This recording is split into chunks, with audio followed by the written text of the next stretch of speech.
So, what is the role of the international process in assisting adaptation to climate change?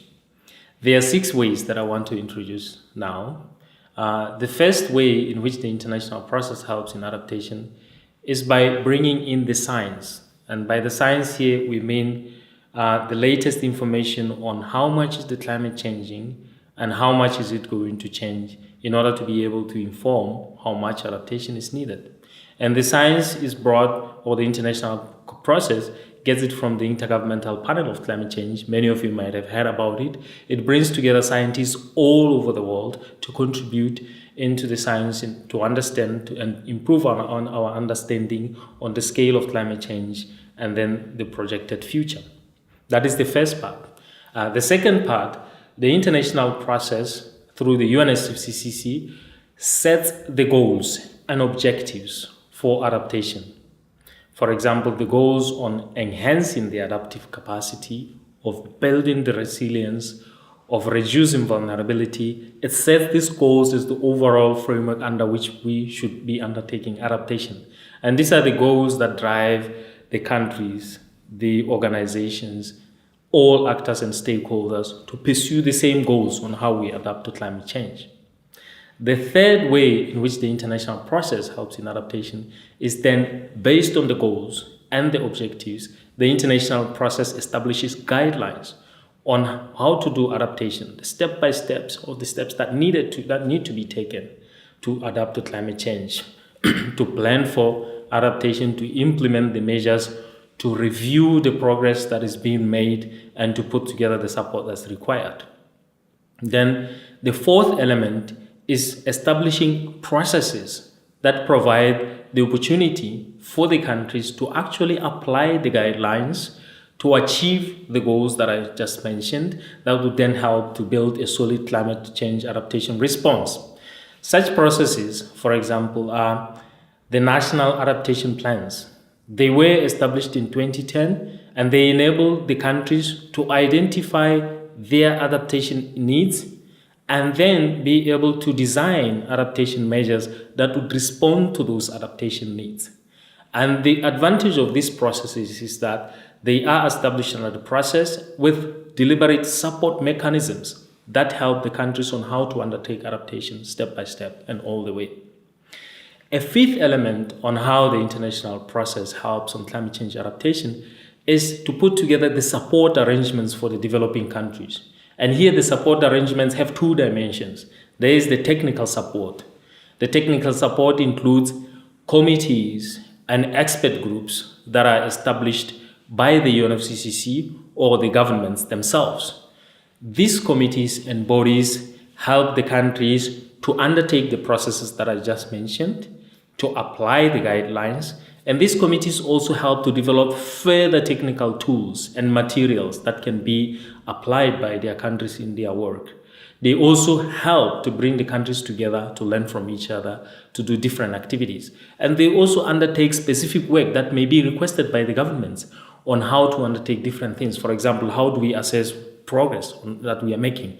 How effective are the measures we are undertaking? And these bodies are helping the international process with that. And then inside the technical support as well, there's the role of the organizations. There are many organizations across the world that have expertise on adaptation. For example, looking at water, there are organizations that are working on water. Looking at health, there are organizations that are working on health that would be best suited to help countries on how to come up with the adaptation measures for these unique and specific sectors. And then the second dimension under the support is the financial support.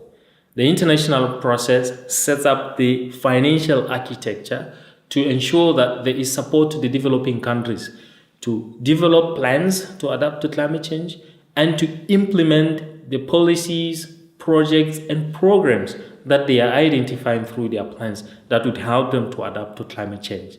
And of course, to undertake a suite of activities that would make sure that they strengthen and continue to build their adaptive capacity at the national level. And there are different funds under the convention. For example, we're going to talk about the Green Climate Fund that many people know. There is also the Least Developed Countries Fund, the Special Climate Change Fund, and the Adaptation Fund. There are a couple of funds that are established under the convention to assist countries with financial support to do adaptation. Lastly, but not the least, of course, on how the international process helps in adaptation is by providing platforms for learning. It is a key component for providing that platform where countries can learn from each other on what works best where, including what does not work or what hasn't worked, and what are some of the best practices, and what are some of the challenges that people are encountering, and how can they overcome these challenges. And these platforms also provide the space for innovation, coming up with new innovative approaches that people even didn't think about. So they are very important mechanisms.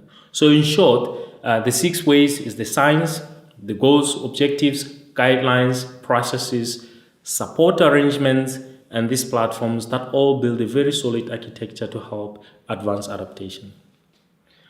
And now, in terms of where are we in terms of adaptation to climate change, one of the good news is that at least each country has undertaken one measure in one way or the other in undertaking adaptation, whether it was to do assessments or to actually implement deliberate adaptation measures. The 48 least developed countries, all of them have what we call a national adaptation program of action. These were instruments or processes that were set under the UNFCCC back in 2001 to enable these countries to identify their urgent and immediate adaptation priorities that could not wait while the process was still evolving. Many of them have implemented and are continuing to implement priority adaptation measures that were identified in these plans.